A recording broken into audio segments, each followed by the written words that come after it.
पुंडलीकवरदा हरिविठ्ठल श्री ज्ञानदेव तुकाराम सद्गुरु समर्थ त्र्यंबकानंद महाराज की जय। माऊली ज्ञानेश्वर महाराज की जय। जगद्गुरु तुकाराम महाराज की जय। श्री गुरुदेव दत्त।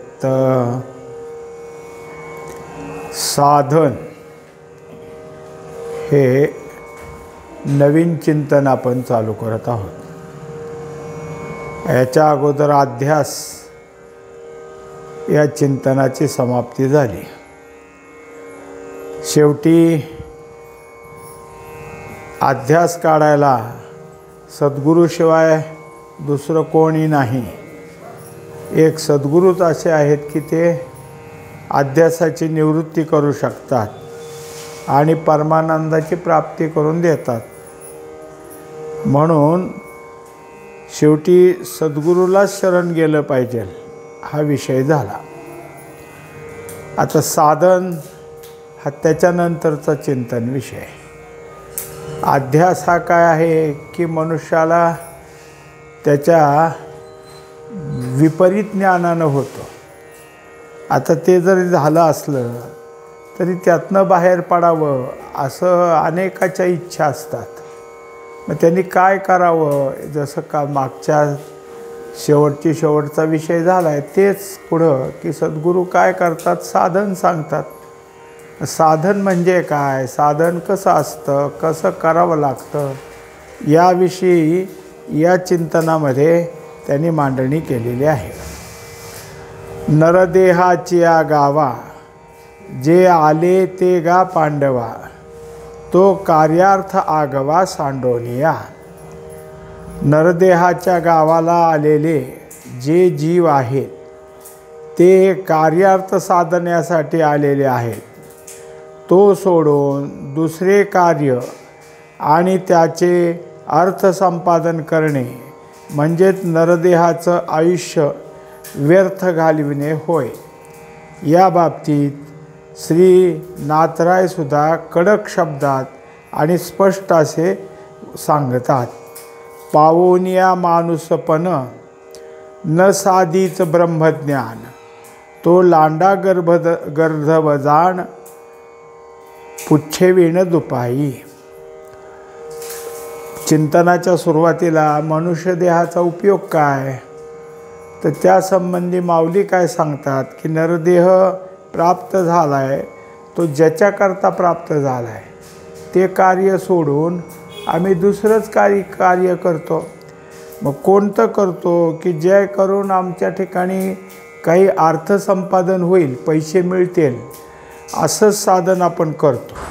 पण त्यामुळं झालं काय तर मिळालेल्या नरदेहाचं आयुष्य फुकट गेलं, त्याचा काय उपयोग नाही। मग त्याच्याकरता नाथरायाने सांगितलेलं श्रीमद भागवतातली म्हणजे नाथ भागवतातली ही जी काही ओवी ती सांगू लागले की पावोनिया माणूसपण, मनुष्यदेह प्राप्त झाला आणि न साधीच ब्रह्मज्ञान, जर त्यांनी ब्रह्मज्ञान प्राप्त करून घेतलं नाही तर त्याला काय नाव दिलं तर हा गर्धब आहे। गर्धब म्हणजे गाढव, पण हा गाढव तसा नाही, हा गाढव लांडा म्हणजे ह्याला शेपूटच नाही।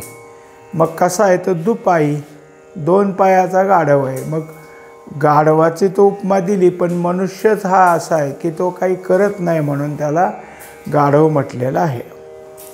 नरदेह मिळवून ब्रह्मज्ञान साधने हेच मुख्य कर्तव्य आहे। ते न साधता इतर कामामध्ये आयुष्य खर्च केल्यास द्विपाद गर्धबाचीच त्याला उपमा दिलेली आहे। म्हणून ब्रह्मज्ञान प्राप्ती हे ध्येय किंवा साध्य आहे, हे कोणत्या साधनाने प्राप्त होईल याचा विचार करणे जरूर आहे। आता आपल्याला त्या ओवीचा अर्थ तर कळालाच, पण हे सगळं आता विचार करू आपण असा की ब्रह्मज्ञान प्राप्ती हे जर आपलं साध्य असेल किंवा ध्येय असेल तर कोणत्या साधनानं त्या ध्येयाची प्राप्ती होते त्या साधनाचा विचार करत आहेत. या साध्याला निरनिराळी नावे दिलेली आहेत. ती परिचयाची असावीत म्हणजे त्याबद्दल गैरसमजूत होणार नाही. साध्याची नावे निरनिराळी वापरून त्याच्या नावाची साध्ये वेगवेगळी असतील अशी भ्रामक समजूत झाली म्हणजे मग ते साध्य का हे ते साध्य खरे का हे साध्य खरे. मग त्या साध्याचे साधन काय? या घोटाळ्याने निरनिराळी साधने पहावीत व हाताळावीत आणि अनिश्चितता अधिकच वाढवावी. यासाठी साध्य प्रथम नक्की करावे. आता त्याच्यात काय आहे? साध्य तर सांगायचं आहे, साधनही सांगायचं आहे, पण जर नीट नाही कळालं तर आपण काय करू की त्या साध्याला दिलेल्या अनेक नावात काहीतरी फरक पडतो. म्हणून हे साध्य ते साध्य, परत मग हे साध्य खरं का ते साध्य खरं, असा आपला घोटाळा होईल. आणि मग हे थोडं हाताळायचं ते थोडं हाताळायचं, असं केलं तर काहीच हाताशी लागणार नाही. कारण प्रत्येकजण मुकाट्याने कधीच बसलेला नाही. देखे मनुष्यजात सकळ स्वभावताच भजनशील जाहले असे केवळ माझ्या ठाई ते ज्ञानेवीन नासले म्हणून बुद्धिभेदासी आले मज एकासी कल्पिले अनेकत्व. आता त्याला दाखवलं की मनुष्य कसा आहे, तर मनुष्य सतत खटपट आहे. पण खटपट करायची झाली तर कोणती? तर त्याच्या ठिकाणी भाव आहेच. देखे मनुष्य जात सकळ स्वभावताची भजनशील, म्हणजे भाव असल्यामुळं त्याच्या ठिकाणी काय आहे की काही ना काहीतरी भगवंताविषयी करावं असं वाटतंच आणि त्याच्याकरता तो शोधतो. पण ज्ञान नसल्यामुळं ते ज्ञानेवीन नासले, ज्ञान नसल्यामुळं बुद्धीचा भेद झाला, हे का खरं का ते खरं. आणि मग मी खरा एकच परमात्मा आहे, मला अनेक आहे, वेगवेगळी नावं वेगवेगळी रूपं असे माझ्या ठिकाणी दिलेली आहेत. साध्याची खात्री नसल्याने मी एकच एक असून माझ्या एकपणाचे निश्चय ज्ञान नाही आणि त्यामुळे मला अनेक कल्पिले व त्याप्रमाणे अनेक साधनाचा आश्रय केला. आता सगळ्यात महत्त्वाचं काय असेल तर ज्ञान नाही आणि आहे त्या ज्ञानानं मी एकच आहे ह्याचा निश्चय होत नाही आणि त्यामुळं माझी रूपं माझे नावं अनेक आहेत अशी कल्पना केलेली आहे. मीच जर एक आहे तर मतप्राप्तीला अनेक साधने कशी? आता जर मी एकच आहे तर साधनं अनेक कशी असतील? कारण एक परमात्मा साधनं एकच, अनेक साधनं कशी? अनेकाला अनेक साधने, एकाला एकच साधन, पण त्याला कारण एक साध्य आहे हे ज्ञान नाही आणि प्रयत्न चालू आहे म्हणून अनेक साधनाचा आश्रय करणे भाग पडले. आता वास्तविक पाहता मी एकच आहे म्हटल्यावर साधन एकच पाहिजे.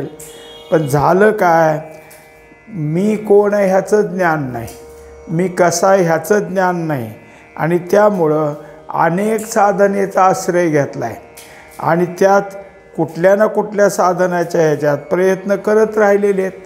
पण साध्यच निश्चय नसल्यामुळं या सगळ्या गोष्टीची साधनं करून सुद्धा ती पण काय आहे वाया जातात. यासाठी साधनांचा तपास करण्यापूर्वी साध्याचाच निश्चय असणे जरूर आहे. निरनिराळ्या माणसाच्या परमार्थाचे ध्येय तेवढे विचारावे की कोणत्या ध्येयानं प्रेरित होऊन आपण प्रयत्न करता. आता त्यात एक दाखवलं की मुळात साधन काय हे पाहण्यापेक्षा साध्य काय हे पाहावं, साध्याचा विचार करावा, साध्याचा निश्चय करावा.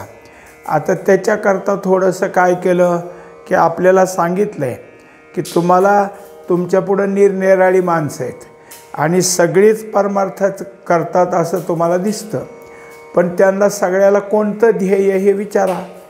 तुम्ही काय कोणतं ध्येय असं निश्चित केलं आहे म्हणून परमार्थ करता? तुमचं कोणतं ध्येय, तुम्ही कोणत्या ध्येयाला धरून परमार्थ करता? असं प्रत्येकाला कोणत्या ध्येयानं तो प्रेरित झाला आहे हे विचारा. यावर निरनिराळी उत्तरे येतील.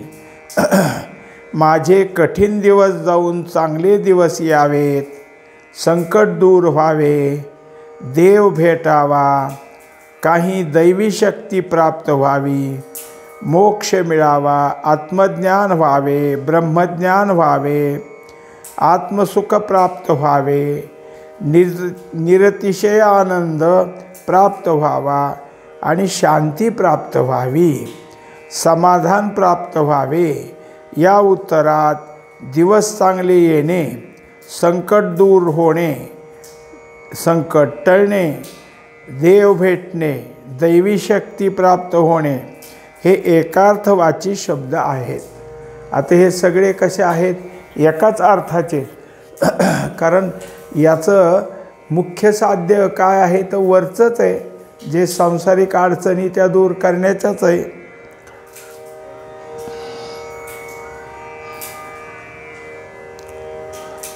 मोक्ष, आत्मज्ञान, ब्रह्मज्ञान, आत्मसुख, निरतिशय आनंद, शांती, समाधान हे शब्द एकार्थवाची आहेत.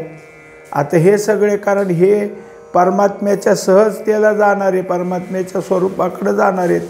अगोदरचे ते दुसरा रस्ता दाखवून देणार आहेत. ही सगळी काय आहेत? एकाच अर्थाची सगळी नावं आहेत. पण हे तरी एकार्थवाची शब्द आहेत हेही लक्षात न आले तर तितकी साधने वेगळी आहेत.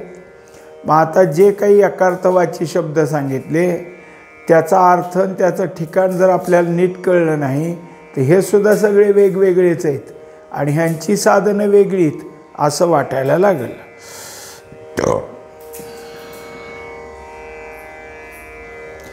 व त्याकरता साधने तितकी असतील किंवा प्रत्येकाकरिता निरनिराळे बरीच साधने असतील अशी समजूत होऊन त्यापैकी कोणते पत्करावे व कोणते सोडावे यातही मतभेद होणे शक्य आहे. आता जर निश्चय झाला नाही तर मात्र हे साधन करावं का ते करावं, हे योग्य का ते योग्य असे मतभेद होतील. प्रथमतः एक गोष्ट चांगली लक्षात आलेली असावी लागते. देहाला मी ठरवून जितके साधन मनुष्य ठरविण्याचा प्रयत्न करणार तितके साध्य विषयरूप असणार आहे. आता त्याला सोपा अशी व्याख्या दिली की तुम्ही तुमच्या देहाला मी म्हणून साध्य शोधण्याचा प्रयत्न जर करत असाल तर ते विषयरूपच साधन असेल. कारण देहाला विषयच पाहिजेत. त्या साधनाला तुम्ही साध्य ठरवलं असणार. दिवस चांगले यावे, संकट दूर व्हावे, देव भेटावा, काही दैवी शक्ती प्राप्त व्हावी, याच मागणीचे शब्द वेगवेगळे वापरले असले तरी त्यात देहसुखाचीच दृष्टी आहे. विषय पूर्तता व्हावी हाच हेतू आहे. आता वरची नावं एकच आहेत पण वेगवेगळी नावं जरी पाहिली तरी त्या सगळ्यापासून एकच अर्थ निघतो की देहसुखाचाच तुमची इच्छा आहे आणि म्हणजेच विषयप्राप्तीची इच्छा आहे. विषय सेवनाने तृप्ती कधीही कोणाची झालेली नाही. पंचविषय असल्याने 5 प्रकारच्या गरजा नेहमी लागणार आहेत. शिवाय संसार प्रपंचाचा पसाराच असा आहे की एवढे मिळवले म्हणजे मी पूर्ण तृप्त झालो असे होत नाही. काय मिळवल्याने मी सुखी होणार आहे याचेही ज्ञान असत नाही. तर वर पाहिलं आपण की केवळ विषय सेवन जर केले तर तुम्ही कधीच तृप्त होणार नाही. कारण विषय 5, त्यांची इंद्रिये 5 आणि त्या 5ही विषयाच्या नेहमीच्या गरजा वेगवेगळ्या. आता त्याच्यामुळं तिथले विषय प्राप्त करून घ्यायची गरज एक, आणि संसार प्रपंचात अजून काय पसारा मांडलेला आहे त्याच्यातली काय गरज असेल ते हे मिळवावं का ते मिळवावं. मनुष्य काय मिळालं म्हणजे तृप्त होतोय, ह्यातलं काय मिळालं म्हणजे त्याला तृप्ती झाली असं नाही. एक मिळाले की दुसरं, दुसरं मिळाले की तिसरं चालू राहतं. सामान्यतः 3 गोष्टीवर भर दिला जातो: कनक, कांता, कीर्ती. या 3 गोष्टीची प्राप्ती म्हणजे मी सुखी असा जवळजवळ सर्वांचा समज आहे व त्या धोरणाने साधन पाहून त्याचे आचरण चालविलेले असते. आता त्याच्यात त्यांनी दाखवलं कनक. कनक म्हणजे सोने. सोने मिळवावं किंवा पैसा अडका मिळवावा ही एक प्रत्येकाची साध्याची जागा आहे. दुसरं काय, कांता, चांगली बायको मिळावी, ते एक त्याच्याकरता काय आहे, साध्यच ठरलं. आणि कीर्ती, आपलं नाव सगळीकडं प्रसिद्धीला यावं, आपल्याला सगळ्यांनी मान द्यावा, हे एक. म्हणजे हे सगळ्यांच्या जवळजवळ काय आहे की प्राप्तीच करून घ्यायची, म्हणून त्यालाच साध्य ठरवले. ते साध्य प्राप्त करून घ्यावं त्याच्यासाठी कोणतं जे साधन सांगितलेलं आहे तेच आचरण करायचं. त्याकरिता लागणारा खर्च, कष्ट, उपवास, जागरण, प्रवास सर्व सोसण्यास आनंदाने तयार असतो. आता वरचं सगळं प्राप्त करायचं झालं तर काय काय करावं लागत असेल, कष्ट करावे लागत असतील, उपास धरावे लागत असतील, जागरण किंवा प्रवास हे काही जरी करावं लागत असेल तरी तो ते सगळे किती कष्ट पडले तरी आनंदानं करत असतो. आणि इच्छिलेले साध्य केव्हा प्राप्त होईल यासाठी अट्टहास चाललेले असतात. आणि मग ही जी काय वरची साधनं आत्ता सांगितली, साध्य सांगितली, ती काय आपल्या हातात आहेत का? ती प्रारब्धाप्रमाणे. पण ह्याच्याकडं मात्र ते कधी प्राप्त होईल याचा अट्टहास चाललेला असतो. आणि शिवाय ते जे काय मिळवायचं आहे त्याची वाट पाहत राहतो. पण एक इच्छा साध्य झाली तरी दुसरी तोपर्यंत तयार असतेच व त्यासाठी प्रयत्न पुन्हा सुरू होतो. पण हे असंच आहे, एखादी इच्छा पूर्ण झाली की तिला लागून दुसरी असतीच, मग ती इच्छा पुन्हा मिळवायची, तिसरी असती, ती इच्छा असतेच. म्हणजे एक एक इच्छा कमी करत जावं तर दुसरी इच्छा त्या ठिकाणी उभा राहत असते. एकंदरीत इच्छा संपल्या आणि साधन परंपरा संपली असे कधीही होत नाही. कारण इच्छा संपल्या असं कधीच व्हायचं नाही. इच्छा हे आपल्या ठिकाणी काय आहे, कायमचं आहे. जसं तो दारूचा भुईनळा असतो का नाही, भरवर येत राहतो, तशा इच्छा बाहेर पडतात आणि एकामागे एक त्या ठिकाणी असतातच. मग त्या जर संपणारच नाहीत किंवा त्याची परंपरा खंड होणार नाही तर असलं कधी न संपणारं साध्य गोळा करून काय करायचं.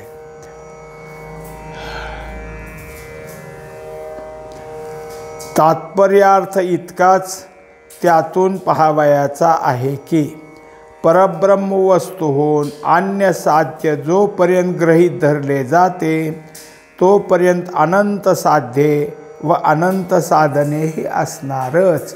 जरी एका परमात्म्याला सोडून आपण आणखीन कोणतं तरी साध्य निश्चित करत असो तर अनंत साध्य असतील आणि तसे अनंत साधनही असतील. अनेक साधनं त्याच्यात आहेत. आमच्या प्रपंचात याहून आणखी दुसरा मनुष्य कोणता दिसतो? मग आता सगळीकडे आपण पाहिलं तर सगळी मनुष्य यातच गुंतलेले आहेत. त्यांचं काय आहे, हेच साध्य, ह्याच साध्यासाठी इकडं तिकडं तिकडं त्यांना दिसतं. सगळं हे प्रापंचिक साध्य सोडून एक परमात्मा साध्य ठरला आहे असा क्वचित भेटतो. शरीरात सगळीकडं ही जसा नमुना सांगितला तसेच आहेत.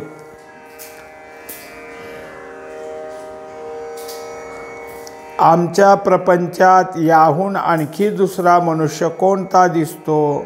प्रपंच धड भला करण्याचा प्रयत्न. एवढेच की देवाला मध्यस्थ न ठेवता मी अमुक करीन, अमुक मिळवीन असे वाटून मनुष्य झटत असतो.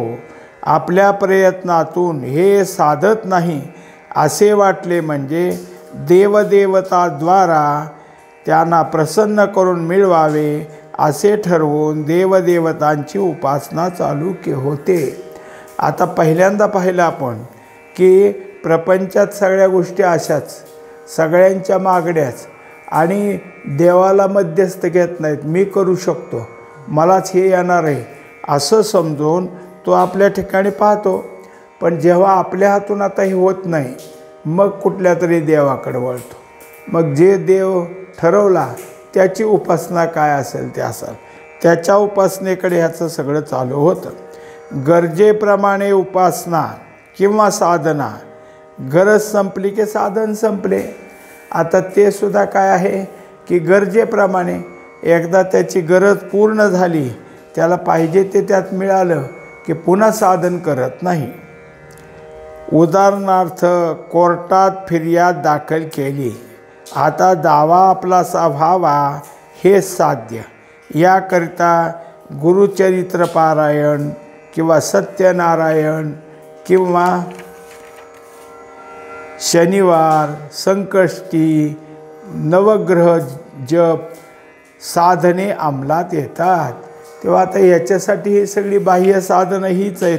मग कोणी गुरुचरित्राचं पारायण करतं, कोणी सत्यनारायणाचं सतत पूजा घालतं, तर कोणी वार करायचा, शनिवार अमुक तमुक, संकष्टी धरायची, अनेक प्रकारचे नवग्रहाचे जप करायचे. म्हणजे ही सगळी साधनं, अनेक प्रकारची साधनं तो करत असतो. दावा संपला, आपल्यासारखा झाला तरी साधन समाप्त होईल. आता दावा संपला, पण इतकं सगळं देवाचं केलं पण ह्याच्यासारखा दावा झाला तरी साधन सोडून देईल. ते म्हणणार नाही की साधन केलं, देव प्रसन्न झाला, साधन कायम चालू ठेवीन, असं काही नाही. आता झालं असं म्हणून तो सोडून देतो. ती त्याची सांगता होऊन व दावा आपल्यासारखा न झाला तर साधनाची सांगता न करता समाप्ती होईल. आता जर साधन त्यांनी केलेला कोर्टाचा दावा ह्याच्यासारखा झाला तर जे साधन केले त्या साधनाची सांगता करतो, मग पूजा अर्चा करून, आणि ह्याच्यासारखा झाला नाही तर साधनच सोडून देतो, पुन्हा सांगता वगैरे काही करत नाही. पण दुसरे संकट आले की साधन हुडकणे व पुन्हा आचरणात आणणे या प्रकारे जन्मभर करीत गेला तरी संकट परंपरा टळणार नाही. आता जर एक संपलं किंवा पुन्हा संकट आलं की लागलाच पुन्हा दुसरं साधन करायला. आता ते संपलं की लागला तिसरा साधन करायला. कारण ही संकटाची परंपरा आपली कधी सुटत नाही, आणि त्यामुळे अशा तऱ्हेचे देवदेवता हुडकून त्यांनाच साध्य ठरवून त्यांची साधना करतो. त्यामुळे साध्ये प्रत्येक वेळी नवनवी असणार व साधनेही नवनवी असणार. आता त्याच्याकरता त्याचे साध्य वेगवेगळे आणि साधनही त्याची वेगवेगळीच असणार. म्हणजे याचा कधी समाप्तीचा काल यावयाचा नाही. मग आता ह्याचं हे अखंड चालू राहील, समाप्तीची वेळच कधी येणार नाही. पण याला लागणारा विवेक हाच जवळ नसतो. तो जरी कथा कीर्तनातून पोथी पुराणातून सांगितला गेला तरी तो आपल्याकरिता नसून तो इतर लोकांकरिता असावा. आता जर नीट साध्य नाही पण कीर्तनातून प्रवचनातून जरी ऐकलं की नेमकं साध्य कोणतं ठरवावं, तर ते आपल्यासाठी नाही दुसऱ्यासाठी सांगतात असं म्हणणार. आपण त्या रांगेतले नाहीत असाच मनाशी निश्चय ठेवला जातो. एखादी गोष्ट अशीच जमून येते की साध्य आपल्या मनाप्रमाणे फलद्रूप होण्यास व आपले साधन कडक रीतीने आचरित असण्यास गाठभेट झाली, म्हणजे माझ्या साधनाचेच फल दिले अशी समजूत होते. आता काय करतो की काहीतरी साधन करतो आणि योग असा आला की त्याला फळ मिळालं, तर ते सांगतो माझ्या साधनेमुळेच हे सगळं मला प्राप्त झालेलं आहे. आणि त्याच्यात काय करतो परत,